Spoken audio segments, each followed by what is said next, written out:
ઉનાના માછીમારો સાથે સાવચેતીના ભાગરૂપે મરીન પોલીસે કરી બેઠક। સંભવિત વાવાઝોડાની દહેશત વચ્ચે માછીમારોએ દરિયો ન ખેડવો અને બોર્ડ સંરક્ષિત સૂચના લંગારવામાં આવી છે। વાવાઝોડાની દહેશતથી નવા બંદર સૈયદરાજપરા સીમર બંદરના માછીમારોમાં ભય ફેલાયો છે।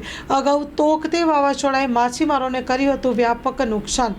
નવા બંદરથી દરિયામાં વર્તાઈ રહેલા વાવાઝોડાથી અસર દરિયામાં ભરતી સાથે 5 થી 7 ફૂટ ઊંચા મોજા ઉછળી રહ્યા છે। નવા બંદર મરીન પોલીસ દ્વારા સાવચેતીના ભાગરૂપે દરિયામાં સૈયદ, રાજપરા, સીમર અને નવા બંદર આ ત્રણેય બંદરો પર પેટ્રોલિંગ હાથ ધરાયું। Story report by Kartik Vanza, Una.